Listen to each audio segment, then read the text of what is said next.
Hello everyone, আসসালামু আলাইকুম। খুব দুঃখ নিয়ে বলতে হইতাছে যে আসলে কিছুদিন আগে যে ভিডিওটা করলাম সরকারি চাকরি নিয়ে, সরকারি চাকরিটা হইলে একটা বড় কর্মকর্তা হইতে পারলে বেনজির আছেন, মতিউর আছেন, হ্যাগোর মতো আমনে টিয়া পয়সা কেমনে লুটতে নেওয়া লাগে সব কিছু দেখাইতে পারতাম, কিন্তু দুর্ভাগ্যবশত হয় নাই। তবে আরেকটা সুযোগ আছেন, যদি আমার দাদা আমার নানা যুদ্ধের সময় যুদ্ধ করতো, যুদ্ধের একটা সার্টিফিকেট থাকতো যে এরা যুদ্ধ করছিল, তা আজকে মনে হয় যে আমি কোটা দেয়া সরকারি চাকরি পাইলাম। মনে হয় যে আমার এটাতে কেউ আটকাইতে পারল না। কিন্তু দুর্ভাগ্যবশত আমার কপালটা খারাপ, আমার দাদাও গেছে না, আমার নানাও গেছে না, তারা বাড়িতে বয়ে বয়ে ঘুমাইছে।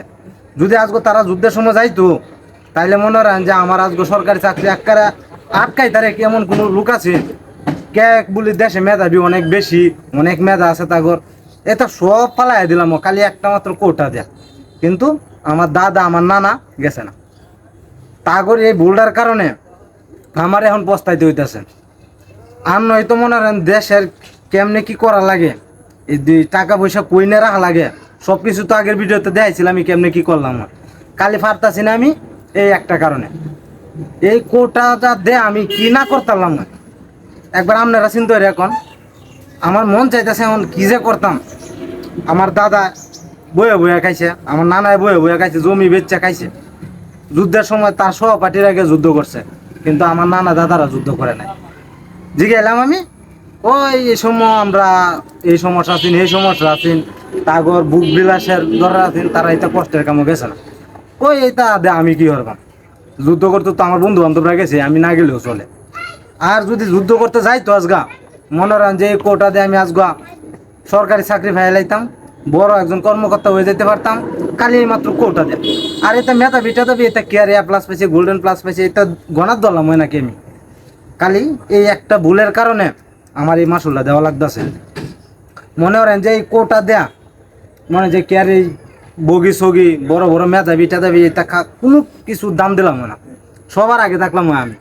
এই খালি কোটাটা দেয়া খুব ভালো হয়েছেন। খালি এখন আমার বিপক্ষে যাইতে হইতেছে কোটার কারণ, বিপক্ষে যাইতে হইতেছে এই একটা কারণে, কারণ আমার দাদা নানা কেউ মুক্তিযোদ্ধা করে নাই, হ্যাঁ সার্টিফিকেট নেই, তা আমি কোটা দিয়ে কি ওরাম। এই কারণে আমিও কই যে কোটা প্রথা বন্ধ হোক, মেধাবীরা মুক্তি পাক। আসলে বিষয়টা হয়েছে কি যে আমার যেহেতু নাই, তাইলে আমার এই বিষয়ে গান গায়ে লাভ নাই। তা আমারও এখন সাধারণ শিক্ষার্থীর সাথে একমত হইতে হইব, কিছু করার নাই। তো কোটা প্রথা নিপাত যাক, মেধাবীরা মুক্তি পাক, এই আন্দোলনের সাথে আমিও একমত পোষণ করি। তবে যদি আমার দাদা নানারা আবার যুদ্ধ করতো তাহলে হিসাবটা ছিল উল্টা, তখন আমি হে আবার কোটার পক্ষেই কথা কইতাম যে কেয়ার 65-70, আমি কইতাম পুরো 100% কোটার দেওয়া হোক। তো মনে করেন যে এখন কথা এটা না, কথা হইলো এটা যেহেতু আমার দাদা নানা নাই, তো আমি এই বিষয়ে আর কোনো কথা কইতাম চাই না।